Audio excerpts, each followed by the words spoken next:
I've been able to come to the WIN Symposium to be able to go over some of our information on precision medicine in lung cancer. One of the things that happened, I was involved in the initial discovery of the first oncogenic driver that could be effectively targeted in lung cancer, that is the EGFR mutation. That took place 12 years ago. Since 2004, we've been able to continue to identify additional genomic changes in lung cancer that we can effectively target with different pharmaceutical agents.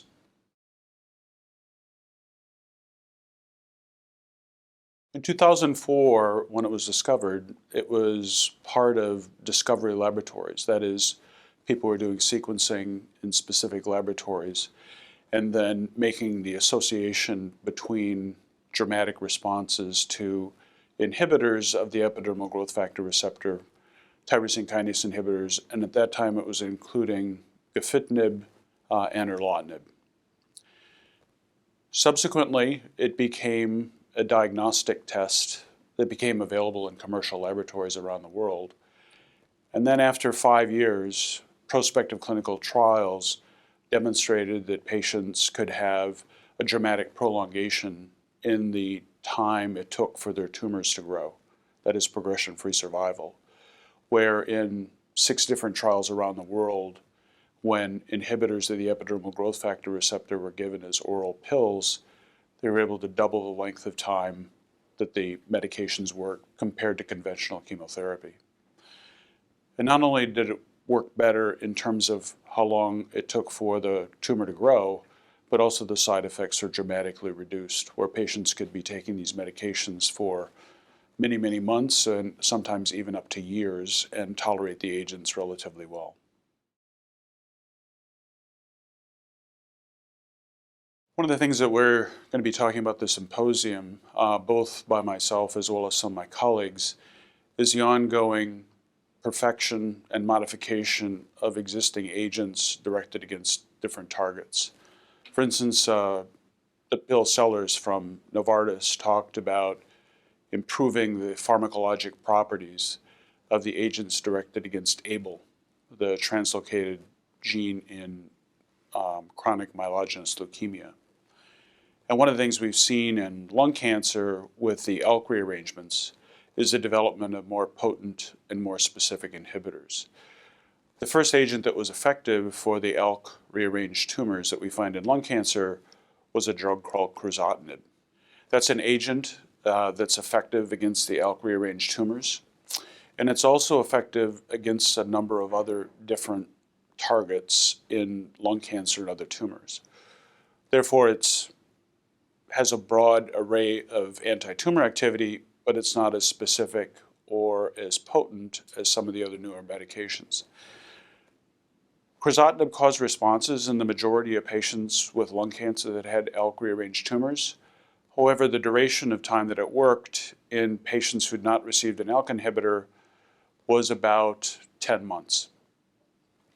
By developing agents that are more than 10-fold potent and have higher specificity, and there's 2 different agents that have now been improved called ceritinib and alectinib, and by having agents that are 10-fold more potent and more specific, the length of time the agents work has gone from about 10 to 20 months. You see a doubling of the progression-free survival. We anticipate that going forward, we're going to see ongoing work of making agents that become increasingly potent and increasingly specific so that the duration of time with which they work is longer, and it avoids the development of some of the resistance over that period of time.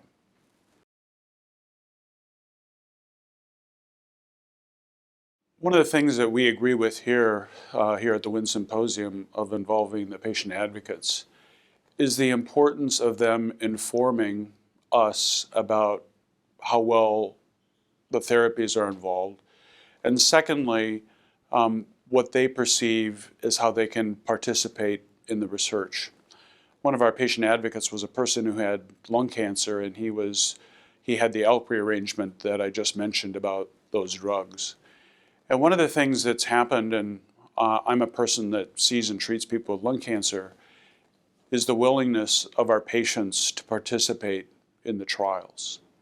And not only participate in the trials, but also take the time and effort to undergo additional biopsies to find out not only why the medication is working, but also why it quits working. And one of the things that's informed us is that with the targeted agents, there are a limited number of reasons why the drugs quit working. And once you define why they quit working, you can either design therapies for patients with that mechanism of resistance, or you can design drugs to prevent them from ever happening. One of the examples that has taken place that we learned from doing repeat biopsies on our patients given targeted therapies was with the mutations in the epidermal growth factor receptor. About 60% of the patients who develop resistance to the epidermal growth factor tyrosine kinase inhibitors develop a specific type of mutation called a gatekeeper mutation. The one in the epidermal growth factor receptor is T790M. That takes place in about 60% of the patients. By identifying this, a pyrimidine-based irreversible inhibitor was synthesized and reported in Nature about 7 years ago. From that backbone, a number of different agents were synthesized, and multiple ones have now gone into trial. And in the patients who had developed acquired resistance mediated by the T790M, the patients respond about 60% of the time, and it works for about 10 months, but some people it can work for a number of years. So by doing these biopsies that our patients have willingly participated in, we've been able to define the mechanism of resistance and then develop the next generation of inhibitors. One of the things that the conference has is that it's focusing on some of the common adult epithelial tumors. We've seen a lot of presentations on colorectal cancer. We've seen a number of presentations on lung cancer. The thing I would like to see is more information on how we're learning from what's going on in the other tumors that should be informing what's going on with lung cancer, stomach cancer, lung cancer. So for instance, stomach cancer in Asia is more common than colorectal cancer. So it would be nice for us to begin informing ourselves worldwide of what's going on that can teach us things about what's going on in the Western populations. One of the things about coming to the WIN Symposium is it focuses on a broad array of tumors, but all on precision medicine. And the lessons that we learn from the different tumors are important to understand going across the tumors so that we don't need to repeat the research that's informing others, but yet also to learn about how each of the tumors is different.